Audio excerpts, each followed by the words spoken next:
നമസ്കാരം. Media one podcast ആരംഭിക്കുന്നു. കാതിലെത്തും പത്രങ്ങൾ. ഇന്ന് 2025 മാർച്ച് 18 ചൊവ്വാഴ്ച. ഞാൻ ജയപ്രകാശ്. മുനമ്പം വഖഫ് ഭൂമി വിഷയത്തിൽ സർക്കാർ ജുഡീഷ്യൽ കമ്മീഷനെ നിയമിച്ചത് ഹൈക്കോടതി റദ്ദാക്കിയതാണ് ഇന്ന് മിക്ക പത്രങ്ങൾക്കും പ്രധാന തലക്കെട്ട്. കൊല്ലത്ത് വിദ്യാർത്ഥിയെ വീട്ടിൽ കയറി കുത്തിക്കൊന്നു. അക്രമി തീവണ്ടിക്ക് മുന്നിൽ ചാടി മരിച്ചു. കൊല്ലപ്പെട്ട ഫെബിൻ ജോർജിന്റെ സഹോദരിയെ ലക്ഷ്യമിട്ടാണ് തേജസ് എന്ന 24-കാരൻ ആക്രമിക്കാൻ എത്തിയതെന്നാണ് പോലീസിന്റെ പ്രാഥമിക നിഗമനം.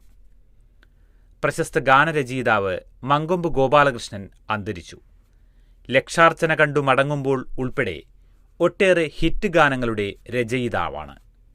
നോക്കാം ഇന്നത്തെ പത്രത്താളുകളിലേക്ക് വിശദമായി. ആദ്യം മാധ്യമം ദിനപത്രത്തിന്റെ പ്രധാന തലക്കെട്ടിലേക്കാണ്.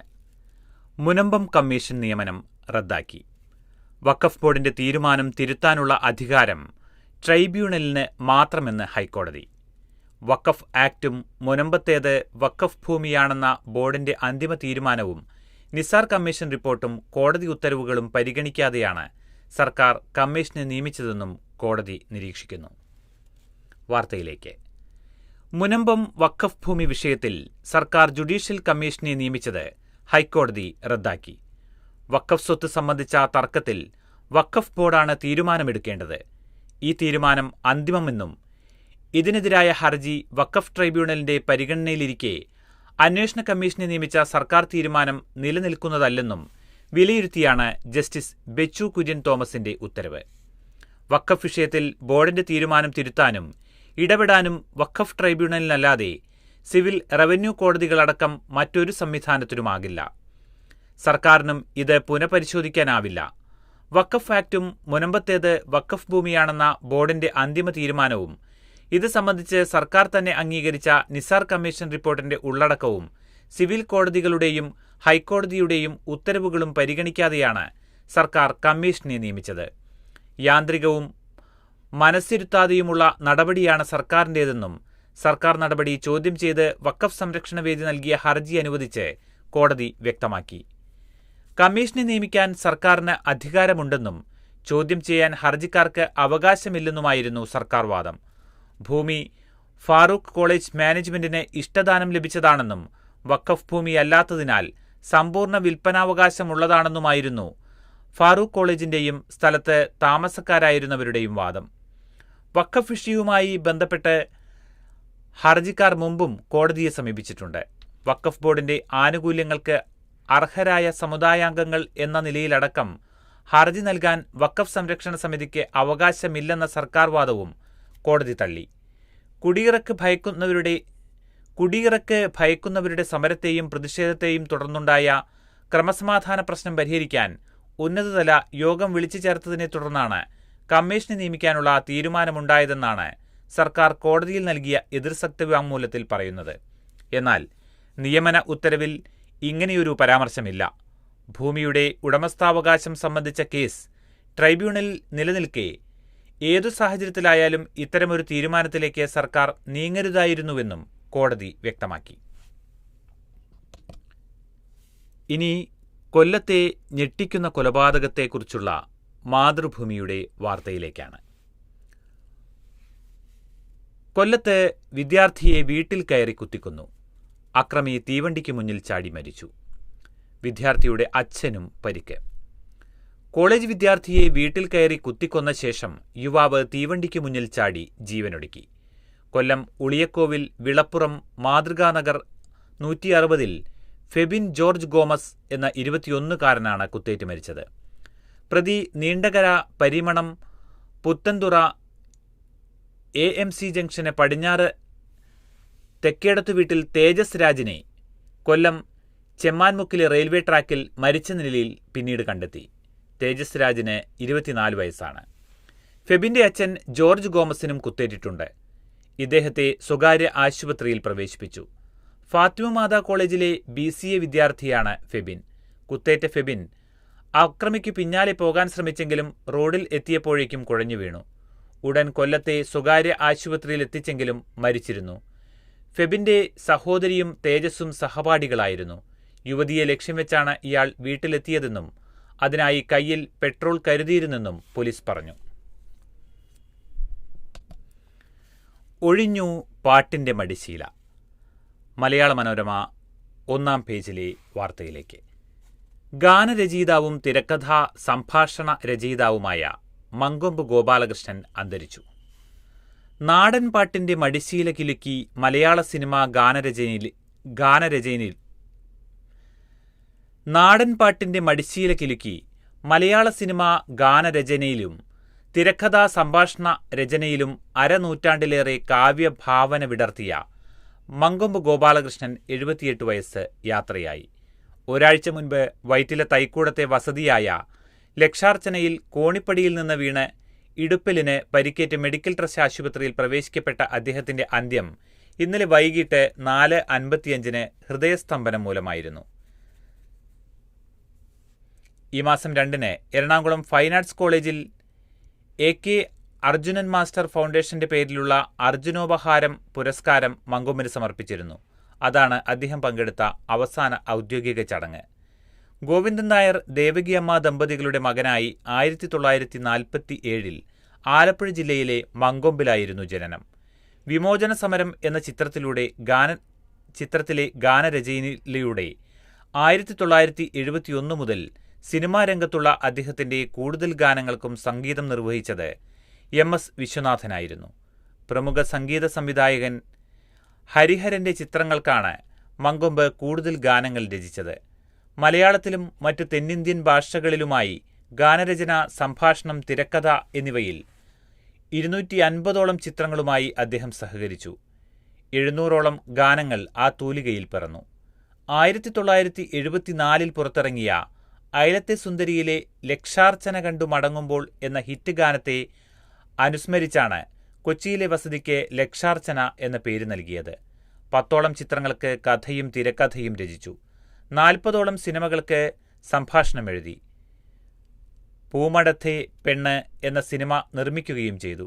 ഇന്ത്യയിൽ ഏറ്റവുമധികം ഡബ്ബിംഗ് ചിത്രങ്ങൾക്ക് തിരക്കഥയും ഗാനങ്ങളും ഒരുക്കിയതിന്റെ റെക്കോർഡ് മങ്കൊമ്പ് ഗോപാലകൃഷ്ണനാണ്.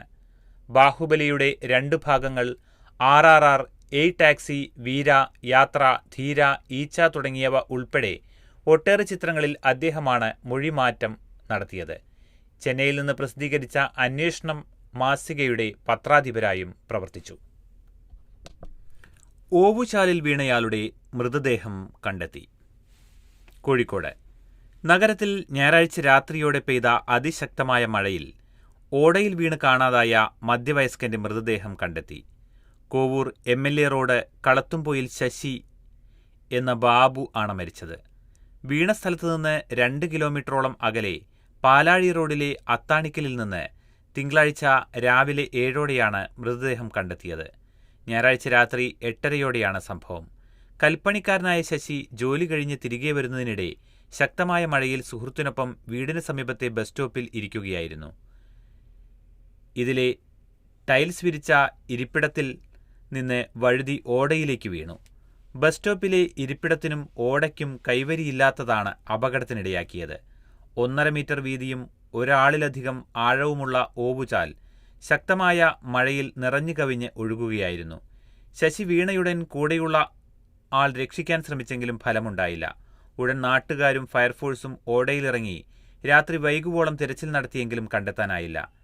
നെല്ലിപ്പത്താഴത്ത് ഓടയുടെ സ്ലാബിനടിയിൽ അടിഞ്ഞുകൂടിയ മാലിന്യം തിരച്ചിൽ ദുസ്സഹമാക്കി. ഞായറാഴ്ച രാവിലെ വീണ്ടും തിരച്ചിൽ നടത്തുന്നതിനിടെയാണ് 2 കിലോമീറ്റർ അകലെ അത്താണിക്കലിൽ മൃതദേഹം കണ്ടെത്തിയത്. പരേതനായ ബാലകൃഷ്ണൻ തങ്കം ദമ്പതികളുടെ മകനാണ്. ഭാര്യ ചന്ദ്രിക.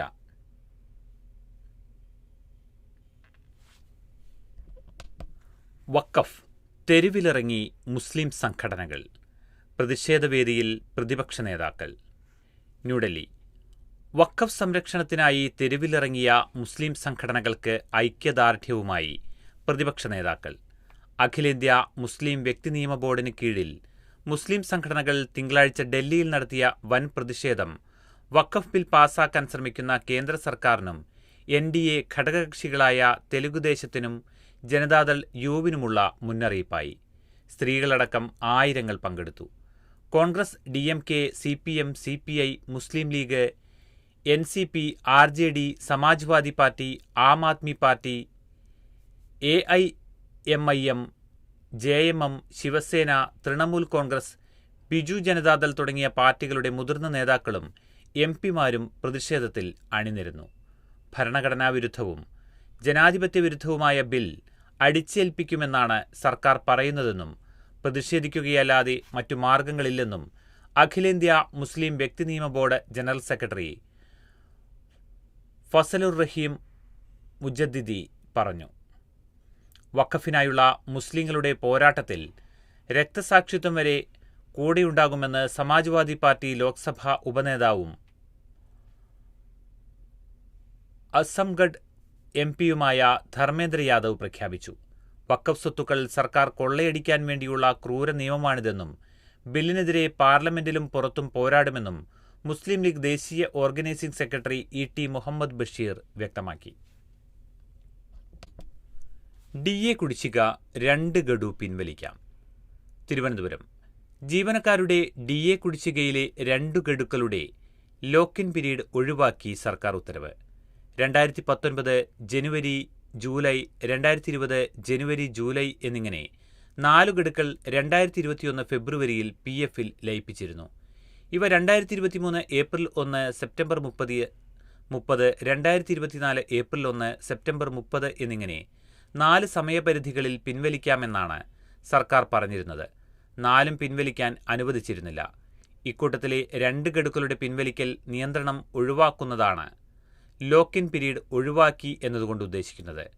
4ലുമായി 16% കുടിശ്ശിക. ഇതിൽ 2 ഗഡുക്കളായുള്ള 8% പിൻവലിക്കാവുന്നത്. കടുവ വനപാലകരുടെ വെടിയേറ്റ് ചത്തു. കുമളി പെരിയാർ കടുവാ സങ്കേതത്തിൽ നിന്ന് ജനവാസ മേഖലയിലെത്തി ദിവസങ്ങളായി ജനങ്ങളെ ഭീതിയിലാക്കിയ കടുവയ്ക്ക് വെടിയേറ്റ് അന്ത്യം.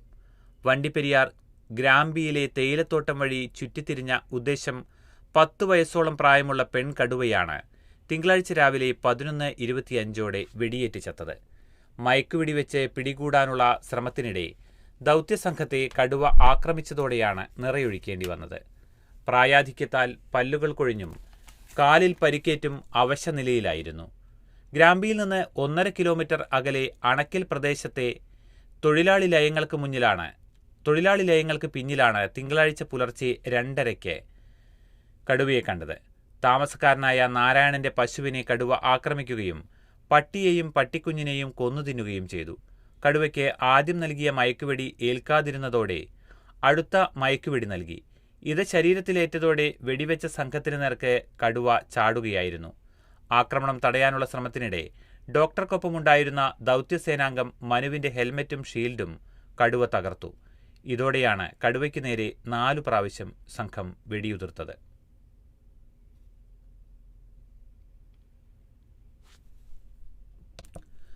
ആനയെഴുന്നള്ളിപ്പ് സംസ്കാരത്തിന്റെ ഭാഗം. ഹൈക്കോടതി ഉത്തരവ് സുപ്രീം കോടതി സ്റ്റേ ചെയ്തു. സംസ്കാരത്തിന്റെ ഭാഗമായ ആനയെഴുന്നള്ളിപ്പ് പൂർണ്ണമായി തടയാനാണോ കേരള ഹൈക്കോടതി ശ്രമിക്കുന്നതെന്ന് സംശയമുന്നയിച്ച് സുപ്രീം കോടതി.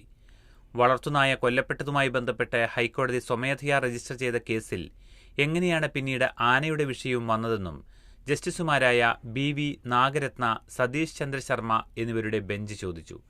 സംസ്ഥാനത്തെ നാട്ടാനകളുടെ ഉടമസ്ഥത നിശ്ചയിക്കാനുള്ള സർവേ നടത്തണമെന്നും എഴുന്നള്ളിക്കുന്ന ആനകൾ തമ്മിലുള്ള അകലത്തിൽ സർക്കാർ വ്യക്തത വരുത്തണമെന്നതുൾപ്പെടെ നിർദ്ദേശിക്കുന്ന ഹൈക്കോടതി ഉത്തരവ് സ്റ്റേ ചെയ്താണ് സുപ്രീം കോടതിയുടെ വാക്കാലുള്ള പരാമർശം. അതേസമയം ആന വിഷയത്തിൽ ഹൈക്കോടതി ബെഞ്ചിന് മുൻപാകെയുള്ള നടപടികൾ സ്റ്റേ ചെയ്യണമെന്ന ആവശ്യം സുപ്രീം കോടതി തള്ളി. ആന എഴുന്നള്ളിപ്പുമായി ബന്ധപ്പെട്ട് കേരള ഹൈക്കോടതി പരിഗണിക്കുന്ന കേസുകൾ സുപ്രീം കോടതിയിലേക്ക് മാറ്റണമെന്ന ആവശ്യവും തള്ളി. കരുത്തു തെളിയിച്ച് ആശമാരുടെ സെക്രട്ടേറിയറ്റ് ഉപരോധം. ഓണറേറിയം വർദ്ധിപ്പിക്കുക, വിരമിക്കൽ ആനുകൂല്യമായി 5 ലക്ഷം രൂപ നൽകുക എന്നീ ആവശ്യങ്ങളോട് സർക്കാർ മുഖം തിരിക്കുന്നതിൽ പ്രതിഷേധിച്ച് സ്ത്രീ ശക്തിയുടെ കരുത്തു തെളിയിച്ച് ആശാവർക്കർമാരുടെ സെക്രട്ടേറിയറ്റ് ഉപരോധം. 7 മണിക്കൂർ നീണ്ട ഉപരോധത്തിൽ MG റോഡിൽ ഗതാഗതം പൂർണ്ണമായും തടസ്സപ്പെട്ടു. സമരത്തിനിടെ 8 ആശാവർക്കർമാർ കുഴഞ്ഞു വീണു. ഇവരെ ആശുപത്രിയിലേക്ക് മാറ്റി. അടുത്ത ഘട്ടമായി വ്യാഴം രാവിലെ 11 മുതൽ അനിശ്ചിതകാല നിരാഹാര സമരം ആരംഭിക്കുമെന്നും പ്രഖ്യാപിച്ചു. അസോസിയേഷൻ സംസ്ഥാന പ്രസിഡന്റ് KV സദാനന്ദൻ ഉപരോധം ഉദ്ഘാടനം ചെയ്തു. പ്രതിപക്ഷ നേതാവ് VD സതീശൻ, കോൺഗ്രസ് നേതാവ് രമേശ് ചെന്നിത്തല, MLA മാരായ PC Vishnudas, Rahul Mamkootathil, KK Rema, Mons Joseph, BJP സംസ്ഥാന പ്രസിഡന്റ് K സുരേന്ദ്രൻ തുടങ്ങി ഒട്ടേറെ പേർ സമരത്തെ അഭിസംബോധന ചെയ്തു. ലഹരിക്കടത്ത് 997 പേരുടെ പട്ടിക സഭയിൽ വെച്ച് മുഖ്യമന്ത്രി. സ്ഥിരം ലഹരി കടത്തുകാർ 497. തിരുവനന്തപുരം എക്സൈസിന്റെ നിരീക്ഷണത്തിലുള്ള ലഹരിക്കടത്തുകാരുടെ പട്ടിക മുഖ്യമന്ത്രി പിണറായി വിജയൻ നിയമസഭയിൽ വെച്ചു. അബ്കാരി ലഹരിമരുന്ന് കേസുകളിലായി എക്സൈസ് ഇത്തരത്തിലുള്ള 997 പേരുടെ പട്ടിക തയ്യാറാക്കിയെന്ന് കഴിഞ്ഞ ദിവസം റിപ്പോർട്ട് ചെയ്തിരുന്നു. ഒന്നിലേറെ കേസുകളുടെ പട്ടികയാണ് ചോദ്യോത്തരത്തിൽ ലഭ്യമാക്കിയത്. ഇവരിൽ 497 പേർ സ്ഥിരം ലഹരി കടത്തുകാരാണ്. ഏറ്റവും അധികം പേർ കൊല്ലം ജില്ലയിലാണ്, 74, കോട്ടയം 69, എറണാകുളം 56, മലപ്പുറം 53, തൃശൂർ 39, പാലക്കാട് 31 എന്നിങ്ങനെയാണ് യഥാക്രമം ജില്ലകളിലെ കണക്ക്. 3-ലധികം കേസുള്ള 108 പേരുണ്ട്. കണ്ണൂരിലെ മുഹമ്മദ് അസ്ലമാണ് കേസുകളിൽ മുന്നിൽ, 23. ലഹരി ഭീഷണി നേരിടാൻ വിദ്യാർത്ഥി യുവജന സംഘടനകൾ, സിനിമാ സാംസ്കാരിക മാധ്യമ സംഘടനകൾ, അധ്യാപക രക്ഷാകർതൃ സംഘടനകൾ എന്നിവരുടെ വിപുലമായ യോഗം ചേർന്ന് കർമ്മ പദ്ധതി തയ്യാറാക്കുമെന്നും മുഖ്യമന്ത്രി പറഞ്ഞു. മുനമ്പം ഭൂമി വിഷയത്തിൽ ജുഡീഷ്യൽ അന്വേഷണ കമ്മീഷൻ നിയമനം ഹൈക്കോടതി റദ്ദാക്കിയതോടെ സർക്കാരിന് മുന്നിൽ 3 വഴികളെന്ന് മലയാള മനോരമ റിപ്പോർട്ട് ചെയ്യുന്നു. 1. ഹൈക്കോടതി സിംഗിൾ ബെഞ്ച് ഉത്തരവിനെതിരെ അപ്പീൽ നൽകാം. അപ്പീൽ നൽകുമെന്ന് മന്ത്രി P. രാജീവ് അറിയിച്ചിട്ടുണ്ട്. പണം കൊടുത്തു സ്വത്തുവാങ്ങി പോക്കുവരവ് ചെയ്ത് വീട് വെച്ച് താമസിക്കുന്ന 600-ലധികം കുടുംബങ്ങൾക്ക് റവന്യൂ അവകാശങ്ങൾ നിഷേധിച്ച കേസായതിനാൽ പ്രശ്നപരിഹാരം നീണ്ടുപോകാൻ അപ്പീൽ കാരണമാകുമെന്നാണ് മുനമ്പത്ത് ജനങ്ങളുടെ ഭയം. 2. റവന്യൂ വകുപ്പിന്റെ തീരുമാനത്തിൽ അപാകതയുണ്ടെങ്കിൽ അത് കണ്ടെത്തി സർക്കാർ ഉത്തരവിലൂടെ പരിഹരിക്കാം. വഖഫ് ട്രൈബ്യൂണലിന്റെ പരിഗണനയിലുള്ള വിഷയത്തിൽ സർക്കാരിന് അത്തരത്തിൽ രാഷ്ട്രീയ തീരുമാനമെടുക്കേണ്ടി വരും. 3. കേന്ദ്ര സർക്കാർ വഖഫ് നിയമം ഭേദഗതി ചെയ്യാൻ തയ്യാറായാൽ അതുവരെ കാത്തിരുന്ന ശേഷം ഉചിത നടപടി സ്വീകരിക്കുക. വഖഫ് ബോർഡിന്റെ പരിഗണനയിലുള്ള വിഷയത്തിൽ ജുഡീഷ്യൽ കമ്മീഷന്റെ നിരീക്ഷണങ്ങൾ പ്രത്യാഘാതമുണ്ടാക്കുമെന്ന് ചൂണ്ടിക്കാട്ടിയാണ് കമ്മീഷന്റെ നിയമനം ഹൈക്കോടതി റദ്ദാക്കിയത്. ഇതേ പ്രത്യാഘാതങ്ങൾ ഉണ്ടാക്കാതെ മുനമ്പം ജനതയ്ക്കും വഖഫ് ബോർഡിനും ഹിതകരമായ ഒരു സർക്കാർ തീരുമാനമാണ് പൊതുസമൂഹം ആഗ്രഹിക്കുന്നത്.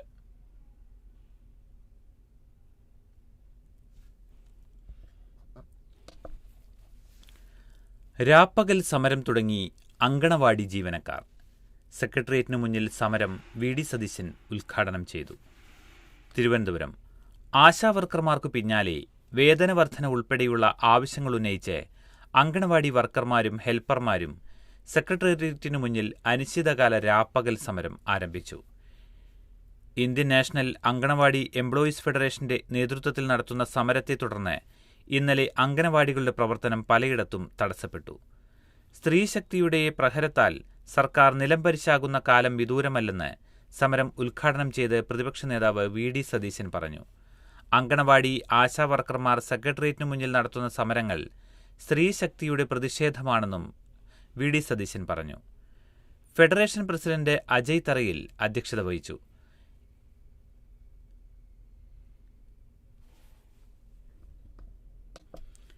നോവിന്റെ തടവിൽ നിന്ന് സാവിത്രി പറന്നകന്നു.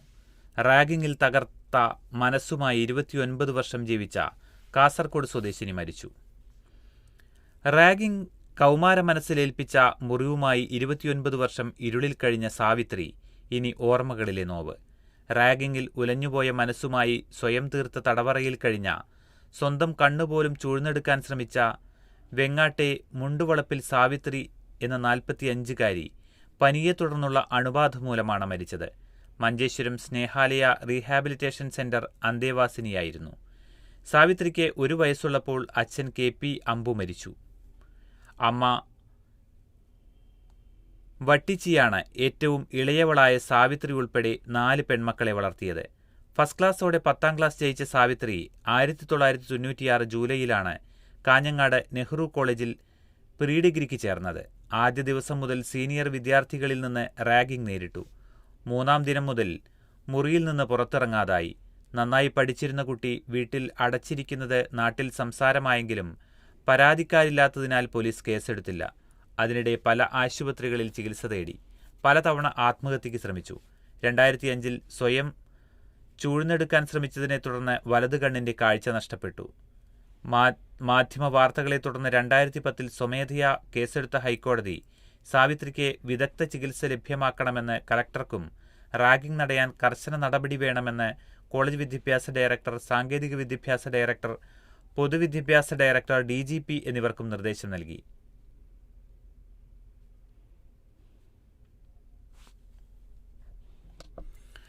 മുൻ കേന്ദ്രമന്ത്രി ദേബേന്ദ്ര പ്രധാൻ അന്തരിച്ചു. ഭുവനേശ്വർ. വാജ്പേയി സർക്കാരിലെ മന്ത്രിയും മുതിർന്ന BJP നേതാവുമായ ദേബേന്ദ്ര പ്രധാൻ 84 വയസ്സ് അന്തരിച്ചു.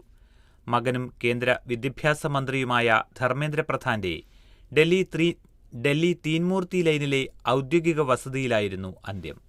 ഭുവനേശ്വറിലായിരിക്കും അന്ത്യകർമ്മങ്ങളെന്നും കോടതി അറിയിച്ചു. 3 വട്ടം ഒഡീഷ BJP പ്രസിഡന്റായിരുന്ന ദേബേന്ദ്ര പ്രധാൻ 99 മുതൽ 2001 വരെ ഗതാഗതം കൃഷി വകുപ്പ് മന്ത്രിയായിരുന്നു. ഡോക്ടറായി സേവനം ചെയ്യുന്നതിനിടെ രാഷ്ട്രീയത്തിലിറങ്ങിയ ദേബേന്ദ്ര പ്രധാൻ സാധാരണ പാർട്ടി പ്രവർത്തകനായാണ് ആരംഭിച്ചത്. ദേവ്ഗഡിൽ നിന്ന് 2 തവണ MP ആയി. ചന്ദ്രയാൻ 5 കേന്ദ്രാനുമതി. 4ാം ദൗത്യം 2027. ചന്ദ്രയാൻ 5 ദൗത്യത്തിന് കേന്ദ്ര സർക്കാർ അനുമതി നൽകിയതായി ISRO ചെയർമാൻ V. നാരായണൻ പറഞ്ഞു. ജപ്പാനുമായി ചേർന്നാണ് ദൗത്യം നടത്തുക. 250 കിലോ ഭാരമുള്ള റോവർ ആകും ചന്ദ്രയാൻ 5-ലുണ്ടാവുക. 25 കിലോ ഭാരമുള്ള പ്രഗ്യാൻ റോവറാണ് ചന്ദ്രയാൻ 3-ലുണ്ടായിരുന്നത്. ചന്ദ്രനിൽ നിന്ന് സാമ്പിളുകൾ ശേഖരിക്കുന്നതിനുള്ള ചന്ദ്രയാൻ 4 ദൗത്യം 2027 വിക്ഷേപിക്കും. തൂത്തുക്കുടി കുലശേഖര പട്ടണത്ത് നിർമ്മിക്കുന്ന ISROയുടെ 2ാം വിക്ഷേപണ കേന്ദ്രത്തിൽ നിന്നുള്ള ആദ്യ വിക്ഷേപണം 2027 നടക്കും.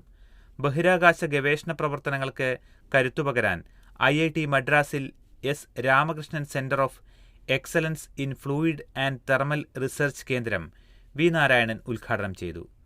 IIT അധ്യാപകർക്കും ഗവേഷകർക്കുമൊപ്പം ISRO ശാസ്ത്രജ്ഞരും എഞ്ചിനീയർമാരും ഇവിടെ പ്രവർത്തിക്കും. സ്റ്റൈപ്പൻഡ് മുടക്കം. PG ഡോക്ടർമാർ ഇന്നു മുതൽ പണിമുടക്കിലേക്ക്. ഫെബ്രുവരിയിലെ സ്റ്റൈപ്പൻഡ് ലഭിക്കാത്തതിനെ തുടർന്ന് ഗവൺമെന്റ് മെഡിക്കൽ കോളേജിലെ 700ഓളം വരുന്ന PG ഡോക്ടർമാർ ഇന്നു മുതൽ അനിശ്ചിതകാല പണിമുടക്കിലേക്ക്. രാവിലെ 8-ന് തുടങ്ങുന്ന സമരത്തിൽ നിന്ന് തീവ്രപരിചരണ വിഭാഗം, അത്യാഹിത വിഭാഗം, ലേബർ റൂം, അടിയന്തര ശസ്ത്രക്രിയാ തിയേറ്റർ, ഫോറൻസിക് വിഭാഗം എന്നിവയെ ഒഴിവാക്കിയിട്ടുണ്ട്. സംസ്ഥാനത്തെ കോഴിക്കോട് ഒഴികെ മെഡിക്കൽ കോളേജിലെ എല്ലാ PG ഡോക്ടർമാർക്കും സ്റ്റൈപ്പൻഡ് ലഭിച്ചിട്ടും ഇവിടെയുള്ളവർക്ക് മാത്രമാണ് ലഭിക്കാത്തത്. സ്റ്റൈപ്പൻഡ് ലഭിക്കാത്തതിനാൽ കഴിഞ്ഞ വെള്ളിയാഴ്ച PG ഡോക്ടർമാർ മെഡിക്കൽ കോളേജിൽ പ്രകടനം നടത്തിയിരുന്നു. ഇന്നലെയും സ്റ്റൈപ്പൻഡ് ലഭിക്കാത്തതിനാൽ വൈകിട്ട് പ്രിൻസിപ്പാൾ ഡോക്ടർ KG സജിത് കുമാറുമായി കേന്ദ്ര മെഡിക്കൽ പോസ്റ്റ് ഗ്രാജുവേറ്റ് അസോസിയേഷൻ ഭാരവാഹികൾ ചർച്ച നടത്തിയെങ്കിലും തീരുമാനമായില്ല.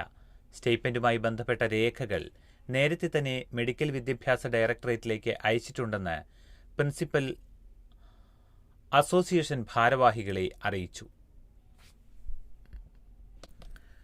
ചർച്ചയിൽ സമവായം. സിനിമാ സമരം മാറ്റിവെച്ചു. തിരുവനന്തപുരം.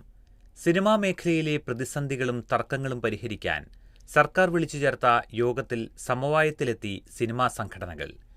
GSTയും വിനോദ നികുതിയും ഉൾപ്പെടെ ഇരട്ട നികുതി ഈടാക്കുന്നത് അവസാനിപ്പിക്കണമെന്ന നിർമ്മാതാക്കളുടെ ആവശ്യം തത്വത്തിൽ സർക്കാർ അംഗീകരിച്ചു. സിനിമയെ വ്യവസായമായി പ്രഖ്യാപിക്കണമെന്ന ആവശ്യവും വൈദ്യുതി നിരക്ക് ഇളവും സർക്കാർ അനുഭാവപൂർവ്വം പരിഗണിച്ചതോടെ ഈ മാസം നടത്താനിരുന്ന പണിമുടക്ക് കേരള ഫിലിം ചേംബർ പിൻവലിച്ചു. മന്ത്രി സജി ചെറിയാന്റെ നേതൃത്വത്തിൽ വിളിച്ചു ചേർത്ത ചർച്ചയിൽ ഫിലിം ചേംബർ, നിർമ്മാതാക്കൾ, തിയേറ്റർ ഉടമകൾ, വിതരണക്കാർ എന്നിവരുടെ പ്രതിനിധികൾ പങ്കെടുത്തു. സംഘടനകൾ ഉയർത്തിയ വിവിധ വിഷയങ്ങളിൽ അനുകൂല നിലപാടാണ് സർക്കാരിനുള്ളതെന്ന് മന്ത്രി പറഞ്ഞു. വിനോദ നികുതി അടക്കമുള്ള വിഷയങ്ങൾ ബന്ധപ്പെട്ട വകുപ്പ് മന്ത്രിമാരുമായി ചർച്ച നടത്തും. വൈദ്യുതി നിരക്കിൽ ഇളവ് വേണമെന്ന ആവശ്യം പരിശോധിക്കും. സിനിമയെ വ്യവസായമായി പ്രഖ്യാപിക്കണം എന്ന ആവശ്യത്തിൽ അനുകൂല നിലപാടാണ് സർക്കാരിനുള്ളതെന്നും വരുന്ന സിനിമാ കോൺക്ലേവിൽ ഇക്കാര്യം ചർച്ച ചെയ്യുമെന്നും മന്ത്രി പറഞ്ഞു. ടിക്കറ്റിംഗ് സംവിധാനം വരുന്നതോടെ സ്വകാര്യ കമ്പനികളുടെ ചൂഷണം അവസാനിക്കുമെന്നും മന്ത്രി ചൂണ്ടിക്കാട്ടി. യോഗത്തിൽ വിവിധ ചലച്ചിത്ര സംഘടനാ പ്രതിനിധികൾ പങ്കെടുത്തു. തട്ടിപ്പിനിടയാക്കുന്നത് എന്നെയൊന്ന് പറ്റിച്ചോളൂ എന്ന മനോഭാവം എന്ന് മുഖ്യമന്ത്രി. മുഖ്യമന്ത്രിയോട് യോജിച്ച് പ്രതിപക്ഷ നേതാവും. തിരുവനന്തപുരം. എന്നെയൊന്ന് പറ്റിച്ചോളൂ എന്ന മനോഭാവമാണ് കേരളത്തിൽ സാമ്പത്തിക തട്ടിപ്പുകൾ വ്യാപകമാകാൻ കാരണമെന്ന് മുഖ്യമന്ത്രി പിണറായി വിജയൻ. നിയമസഭയിൽ ചോദ്യോത്തരവേളയിൽ പാതിവില തട്ടിപ്പ് കേസിന്റെ പുരോഗതി വിശദീകരിക്കുകയായിരുന്നു മുഖ്യമന്ത്രി. ഓഫറുകളോ വാഗ്ദാനങ്ങളോ നൽകുന്ന സ്ഥാപനങ്ങൾക്കെതിരെ തട്ടിപ്പ് നടത്തുമെന്ന് പറഞ്ഞ് കേസെടുക്കാനാവില്ല. തട്ടിപ്പ് നടന്നാൽ കേസെടുക്കും, മുഖ്യമന്ത്രി പറഞ്ഞു. പ്രതിപക്ഷ നേതാവ് വി ഡി സതീശനും മന്ത്രിയുടെ അഭിപ്രായത്തോട് യോജിച്ചു. മിടുക്കന്മാരാണ്, അതിബുദ്ധിമാന്മാരാണ് എന്നാണ് മലയാളികളുടെ ധാരണ. എന്നാൽ ഇന്ത്യയിൽ ഏറ്റവും കൂടുതൽ കബളിപ്പിക്കപ്പെടാൻ സാധ്യതയുള്ളതും പറ്റിക്കപ്പെടുന്നതും മലയാളികളാണെന്നും അദ്ദേഹം പറഞ്ഞു. ജഡ്ജിമാർ വരെ പറ്റിക്കപ്പെട്ടിട്ടുണ്ടെന്ന് സ്പീക്കർ എൻ ഷംസീറും പറഞ്ഞു.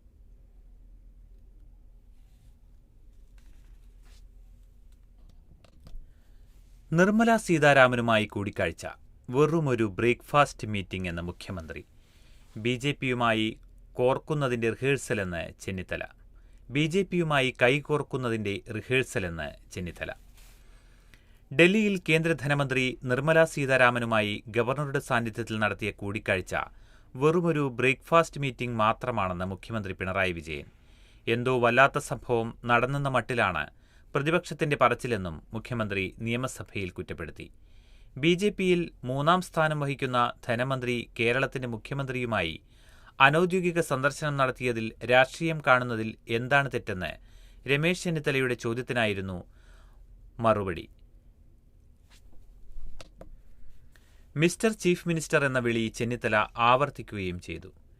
എം.പിമാർക്ക് നൽകുന്ന അത്താഴ വിരുന്നിലേക്ക് ഗവർണർ ക്ഷണിച്ചിരുന്നു. പങ്കെടുക്കാൻ കഴിയില്ലെന്ന് അറിയിക്കുകയും ചെയ്തു. ഡൽഹിയിൽ പാർട്ടി യോഗത്തിന് താൻ പോയ വിമാനത്തിൽ ഗവർണറുമുണ്ടായിരുന്നു. പിറ്റേന്ന് ധനമന്ത്രിയുമായുള്ള പ്രഭാത ഭക്ഷണത്തിന് ഗവർണറെ ക്ഷണിക്കുകയും വരാമെന്ന് അദ്ദേഹം സമ്മതിക്കുകയും ചെയ്തു. മുഖ്യമന്ത്രി പറഞ്ഞു. എനിക്ക് എന്റേതായ രാഷ്ട്രീയമുണ്ട്, ഗവർണർക്കുമുണ്ട്, നിർമ്മല സീതാരാമനുമുണ്ട്. രാഷ്ട്രീയമുള്ള വ്യക്തിത്വങ്ങൾ കണ്ടാൽ രാഷ്ട്രീയം അപ്പോൾ തന്നെ ഉരുകിപ്പോകുമെന്ന അവസ്ഥയൊന്നുമില്ല. കേരളത്തിന്റെ പ്രശ്നങ്ങളിൽ ചില ഗൗരവമായ അഭിപ്രായം അവർ പ്രകടിപ്പിച്ചു. തീർത്തും സൗഹൃദ സംഭാഷണമായിരുന്നു, മുഖ്യമന്ത്രി പറഞ്ഞു. ഗവർണറുടെ സാന്നിധ്യത്തിൽ എന്ത് അനൌദ്യോഗിക സന്ദർശനമാണ് മുഖ്യമന്ത്രിയും ധനകാര്യമന്ത്രിയുമായി നടത്തിയതെന്ന് അറിയാൻ അവകാശമുണ്ടെന്ന് ചെന്നിത്തല പറഞ്ഞു. ഗവർണർ നല്ല മനുഷ്യനാണ്, പക്ഷേ ഗവർണർമാർ എപ്പോഴും രാഷ്ട്രീയം ഉയർത്തിപ്പിടിക്കുന്നുണ്ട്. ബി.ജെ.പിയുമായി കൈകോർക്കാൻ ശ്രമിക്കുന്നതിന്റെ റിഹേഴ്സലാണ് ഡൽഹിയിൽ നടന്നതെന്ന് പറയേണ്ടിയിരിക്കുന്നുവെന്നും ചെന്നിത്തല പറഞ്ഞു. ഇനി മാധ്യമം പത്രത്തിലെ ചില അന്താരാഷ്ട്ര വാർത്തകളിലേക്കാണ്. ആക്രമണം തുടരുമെന്ന് US, തിരിച്ചടിക്കുമെന്ന് ഹൂതികൾ. മേഖല കടുത്ത സംഘർഷത്തിലേക്ക് നീങ്ങുന്നതായി സൂചന. സന. യമനിൽ ആക്രമണം തുടരുമെന്ന് വ്യക്തമാക്കി US-ഉം ചെങ്കടലിൽ കപ്പലുകൾക്ക് നേരെ തിരിച്ചടിക്കുമെന്ന് മുന്നറിയിപ്പ് നൽകി ഹൂതി വിമതരും. കഴിഞ്ഞ ദിവസം ഹൂതി കേന്ദ്രങ്ങളിൽ US കനത്ത വ്യോമാക്രമണം നടത്തിയതിന് പിന്നാലെയാണ് ഏറ്റുമുട്ടൽ ശക്തമാകുമെന്ന റിപ്പോർട്ട് പുറത്തുവന്നത്. ചെങ്കടലിൽ ഏതൊക്കെ കപ്പലുകൾക്ക് പോകാൻ പാടില്ല എന്ന് തീരുമാനിക്കാൻ ഹൂതികളെ സമ്മതിക്കില്ലെന്നും അവരുടെ ശക്തി തകർക്കുന്നതുവരെ ആക്രമണം തുടരുമെന്നും US state secretary Marco Rubio പറഞ്ഞു.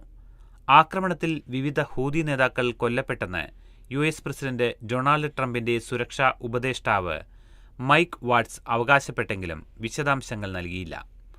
അതേസമയം US ആക്രമണത്തിന് തിരിച്ചടി നൽകുമെന്ന് ഹൂത്തികളുടെ നേതാവ് അബ്ദുൽ മാലിക് അൽ ഹൂത്തി ഞായറാഴ്ച മുന്നറിയിപ്പ് നൽകി. US-ന്റെ ചരക്ക് കപ്പലുകളെയും യുദ്ധക്കപ്പലുകളെയും വിമാനവാഹിനികളെയും ലക്ഷ്യമിട്ടായിരിക്കും തിരിച്ചടി നൽകുക. US കടന്നുകയറ്റം തുടർന്നാൽ ആക്രമണം കൂടുതൽ രൂക്ഷമാകുമെന്നും അദ്ദേഹം വ്യക്തമാക്കി. അതിനിടെ വിമാനവാഹിനിയായ USS ഹാരി എസ് ട്രൂമാനെ മിസൈലുകളും ഡ്രോണുകളും ഉപയോഗിച്ച് ആക്രമിച്ചതായി ഹൂത്തി വിമതർ അവകാശപ്പെട്ടു. എന്നാൽ വ്യാഴാഴ്ച